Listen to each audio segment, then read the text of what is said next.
This is In the Black, a leadership, strategy and business podcast brought to you by CPA Australia.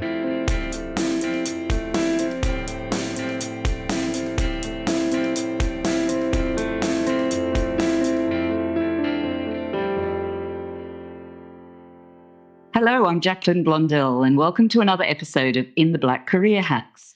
In this series, we bring you the latest strategies and tips to help supercharge your career. Today, we're talking to Brian Klindworth. Brian is a career coach who helps clients find meaning in their work. In developing his coaching method, Brian draws on a decade of professional experience as a recruiter, as well as his own career's many twists and turns. Welcome to the podcast, Brian. It's great to have you with us. Thank you, Jackie. I'm delighted to join you. Let's kick off with how you would define meaningful work. For mine, it's all about rebalancing what people do in their job. Most people are overbalanced towards doing what they're good at. And meaningful work just has a little bit more of what a person loves doing, a little bit more of what allows them to have an impact that matters to them. And hopefully it's all wrapped in a pretty bow and structured so that they can remain connected to the activities and people outside of work that are really important to them as well. So it's a lot about balance. When people think about meaningful work, they always think, oh, it's working for a charity. That's not it, is it? It can be, but it's certainly not confined to that. Work is, for mine, just a form of contribution. And so when you're thinking about making an impact to others and an impact that is meaningful or important to you, that's not necessarily confined to working for a not-for-profit or charity. Meaningful work seems to be a bit of a hot topic. Why now? I think we had such a prolonged period where so much of what we took for granted was taken away from us, and we were held sort of on pause for so long that it really made us question many things in our life, particularly in Melbourne with the lockdowns through COVID. And then we had this opportunity to articulate or define what was important or what really mattered because so much was taken away. And then we returned to work, and I call it sort of the second negotiation, where work then started to say, no, well, we actually want you to come back to the office or do this or do that. And people had to really double down on, well, actually, that's not meaningful. That's not important to me, because if I stay home, I can have dinner with my family or I can do exercise or whatever it might be. So I think it's meaningful because people are having to review and revise or recommit to those ideas and plans that they may have come up with during the COVID lockdowns. So let's talk about the factors involved in finding it. Say we've come through a period where we realise that what we're doing now isn't quite right for us. What factors are involved in the search for meaningful work? I'm a huge fan of encouraging people to come back to what they love doing. And it's amazing how uncomfortable it makes many people because we don't talk about love. It's a bit risky. But most people have something in their job that they actually love doing. They just don't experience it very often. Or it might be that what they love doing is experienced somewhere else. So for me, I love helping people gain insights and better understand themselves. The other part is around that meaning. So what's the impact you want to have that makes a difference? And for me, when an individual is more connected to themselves and then more able to connect with their team, their family, etc., that's really powerful in terms of the impact that they can then go on and have. So both of those things represent what I love doing and having an impact that matters to me. Does everyone need that meaning, or can people operate on autopilot? Autopilot is a beautiful, safe, numb place to live the 4 to 6 out of 10 life, where it's good because we're optimistic and we have to feel good about ourselves. But for mine, it's an awful standard and absent of meaning. And in my whole working life, something like 80% of people would leave their job tomorrow. And I think a big part of that is because their work does lack meaning. There's not enough of what they love doing or the ability to have an impact that matters to them. So it's not needed, but certainly everyone would benefit as a colleague, as a boss, as a partner, as a son or daughter of. It's huge. Meaning's really important. With your recruitment background, is there an idea that people that connected with the jobs that they enjoyed because they were good at them made it more meaningful and the worker-employer relationship lasted longer? Recruitment's a pretty conservative vehicle often to help people make changes from what they're currently doing to a competitor often. And so the conversation around meaning wasn't as large as I'm in a difficult or uncomfortable place. I want to get away from it, and I'm hoping that where I go to is better. There often wasn't a big exploration of meaning at that time, and that's part of the driver for why I've gone into career coaching, to help people be able to articulate what matters to them so that they can then see how their skills and tools that they have, professional tools if you like, align to doing something different, and how they build the networks and tell the stories, to be able to demonstrate their value and make a move towards meaning. Let's talk about specific tools. So say someone's in a job early to mid-career, what tools do they need to sort of start finding out what that meaning might be and then going off to actually land that meaningful job? It's all life to me. I'm not a big work-life guy. So I'm a huge fan of people getting clear on what they want in their life. So start with a life design. That might include a timeline that helps you see the things you want to do and have and experience, and you benefit from thinking about who you want to share it with and what financial resources you need to pay for it, what health and well-being you need to be able to say yes to the opportunities, and even giving thought to what kind of a human you want to be, whether it's courageous or brave or graceful or whatever it might be. And with a life design, your job then becomes the vehicle that facilitates this life for you whilst building the financial resources to pay for it. So if you do the life design, then you do the job design, and that's, I think, a two sort of stage process. You might lean into exploring what tasks and responsibilities you can take on that better reflect or are more balanced between what you're good at, but also what you love doing, and allows you to have an impact that matters. And then that helps you answer the what will give you meaning. And then the second part is actually think about how you want to do the work. I think of that as your ideal job. And because a great job done at the wrong time or in the wrong place will actually prevent you from connecting with the people and activities that matter. So it's a twofold process of defining a lot of reflective practice to get clear on the life you want to create for yourself and the job you want to create for yourself. And then you have this terrific story which guides you to the work of transition, if you like, into a meaningful job, because you then know who your audience is and therefore how to position yourself. And that then guides things like resumes and LinkedIn profiles, etc., to help you do the networking or applying for jobs and networking, etc., to secure and create that new role with meaning.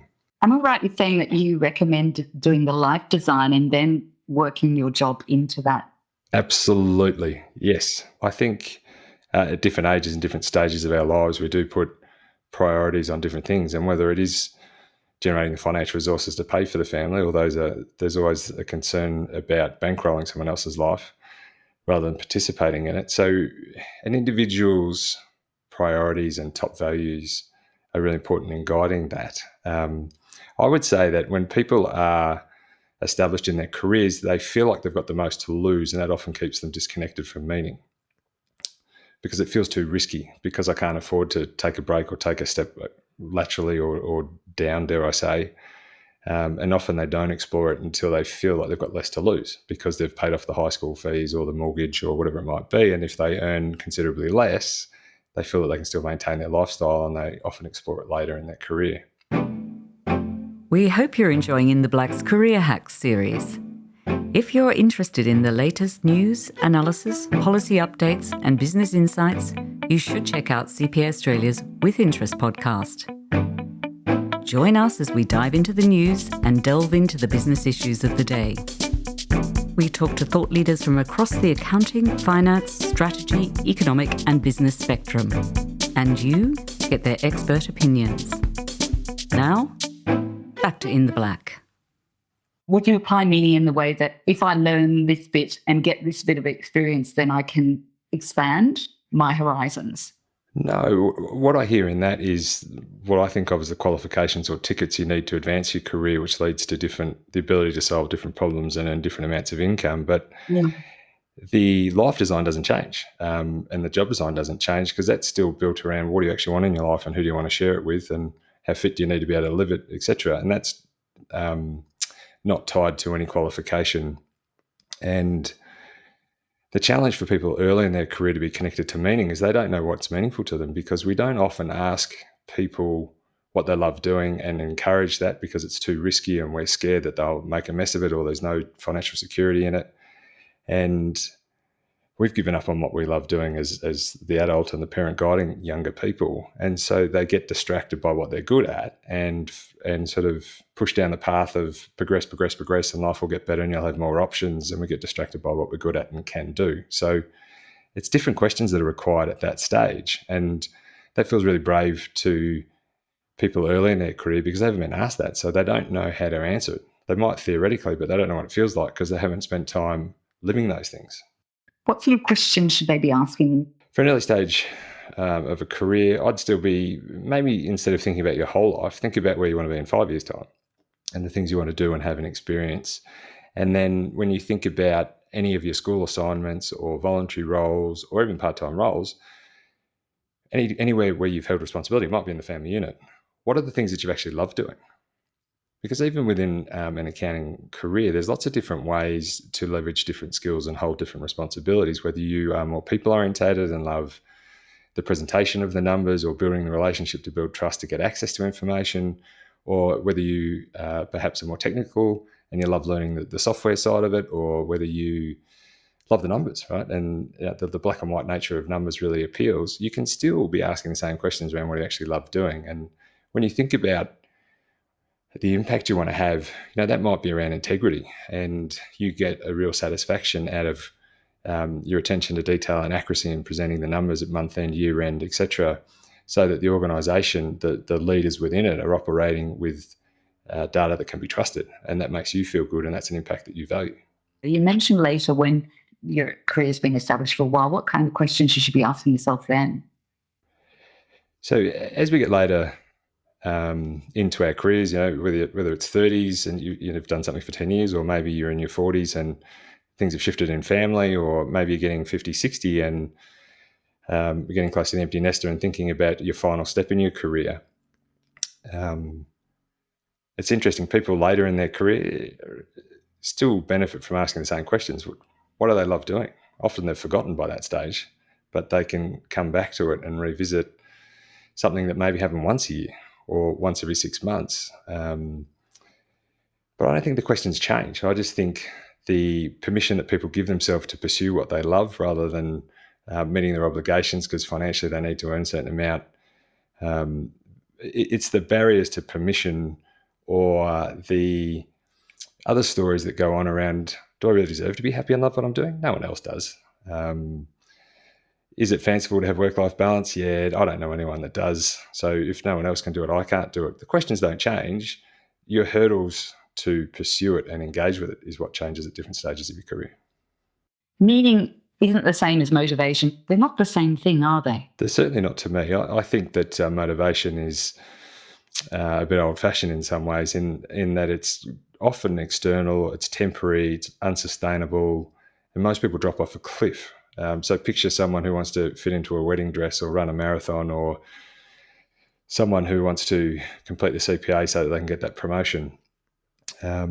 Whereas meaning taps into what we love doing and what matters to us, which is accessing our values. And when we start getting into meaning and our highest values, I believe that we start tapping into inspiration, and that comes from within and is something that's far more sustainable and more intense, if you like. And so there's absolute benefit in coming back to meaningful work so that you can access inspiration rather than motivation.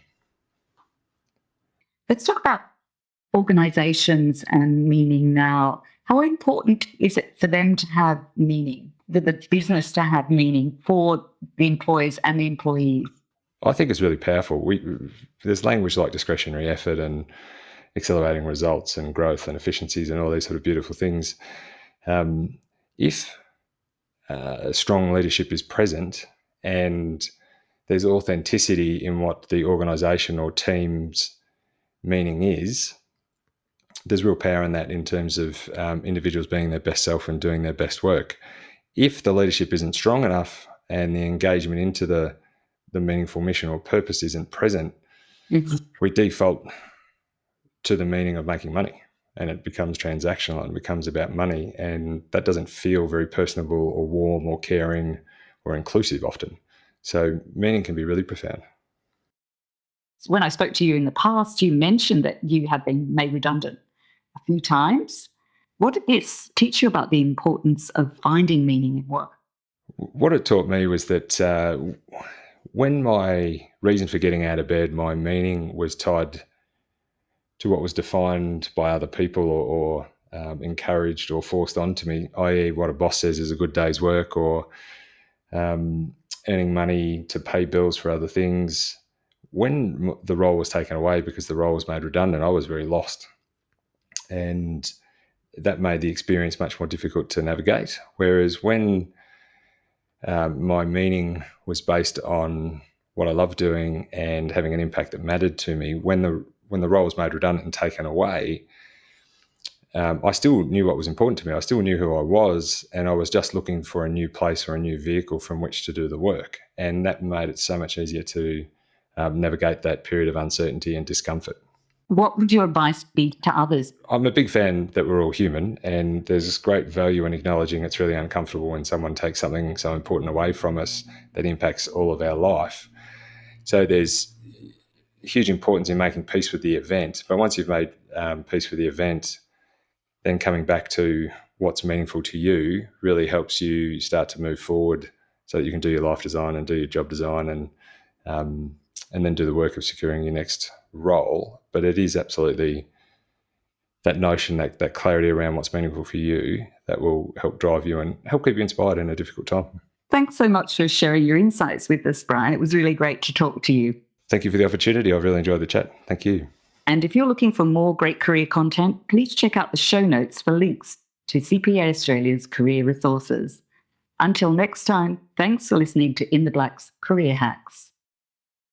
If you've enjoyed this episode, help others discover In the Black by leaving us a review and sharing this episode with colleagues, clients, or anyone else interested in leadership, strategy, and business. To find out more about our other podcasts, check out the show notes for this episode. And we hope you can join us again next time for another episode of In the Black.